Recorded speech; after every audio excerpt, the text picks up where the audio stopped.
Best-selling author, you know her, you love her. Her name is Nigella Lawson, joining us from Toronto. And I just said during the break, Nigella, it is illegal to look this good before 6:30. Good morning to you. Good morning, you charmer. Oh, working the charm. We have to. It's the superstar here. It's illegal to be this charming so early in the morning, young man. Here you go, young man. I like where this is going. This is a great start. Holding up the book, Nigellissima, 126 Italian-inspired recipes. The thing I like about this book, Nigella, going through it, is the personal journey, because I'm thinking English woman giving us Italian recipes, but keeping it somewhat authentic. This is a story about your personal journey.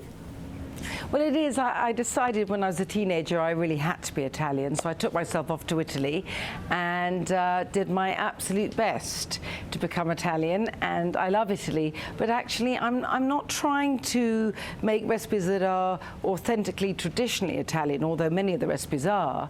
But more I'm trying to talk about the sort of food I cook myself and the inspiration I've got from Italy. And I think really the whole world is inspired by Italian food, because Italian food is so exuberant and, you know, it's so simple, but in the best way. It's not fancy, it's not pretentious, it isn't technique driven, and it's the sort of food we can all cook in our own homes, because I'm not a chef. You know, I write about food because I love it and I cook it at home for my family and for myself and my friends. I have no desire to do, you know, start doing food that takes an awful lot of technical expertise, and nor could I.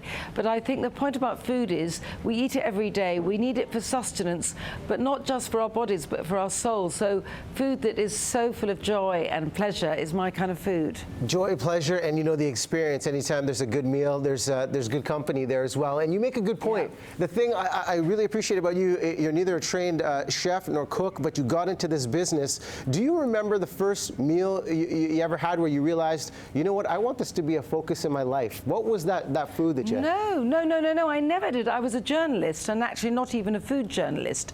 I was an op-ed columnist in the Times in London.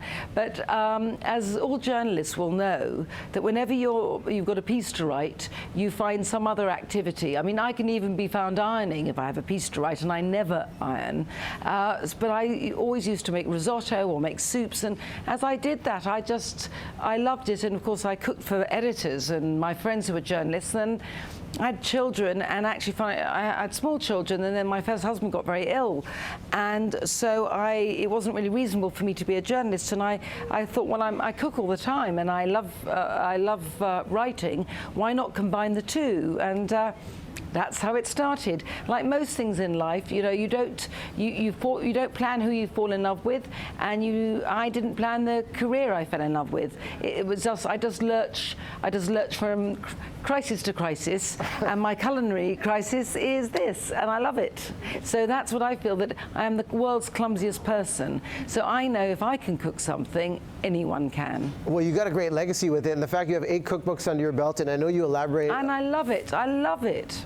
Yeah, I mean, the fact that you said you had 500 Italian cookbooks on your shelf, how do you keep it fresh with the cookbooks, with new ideas to kind of keep it original with the own Nigella stamp? Well, do you know what? I never strive to be original in the sense of making things new, because in a sense food's been around for a long time, and if combinations haven't been put together yet, there's probably a good chance they're not meant to be. It's like you'll never find me doing what restaurants do and putting vanilla in my mashed potatoes. I really don't like that kind of thing. But I'm always trying to look for shortcuts, you know, and ways to make my life simpler without sacrificing deliciousness. So that's really, to be honest, I've got only one driving force, and that is greed. And it works for me. Well, apparently it works well. Okay, I want to ask you the final question out of all your books. I know How to Eat was the first. The second one, How to Be a Domestic Goddess. For all of us guys out there trying to get a domestic goddess, what is the one dish we should cook for the lady to make a good impression? Well, I think it's always so lovely to be cooked for, and you should always cook something that you want to make that is either a recipe that's from your family or something that you think the person in your life will love. But I think it's never about, cooking shouldn't be about impressing someone, it should be about giving pleasure. And so that if you choose a recipe that's so complicated you're stressing out, it's better to order a pizza. You know, life is about connection and food, but it shouldn't be about stressing over either. That's what I would say. So but I'm going to say one thing. If I don't know what you're like in the kitchen or whether you ever baked a cake, but I would recommend my chocolate olive oil cake. Oh, that I would say is instant gratification. I'm going to use that. I'm going to tweet you and let you know how that goes, Nigella, all right? Promise? Promise. You let me know. Pinky swear. I'm pinky swearing through the screen. You don't see it right there. Pinky's up. Okay, Nigella Lawson right there joining us from Toronto. A little awkward with the pinky swear. She left me hanging, but hey, got to bake the cake, Michelle. I think that could work. I'm going to use that.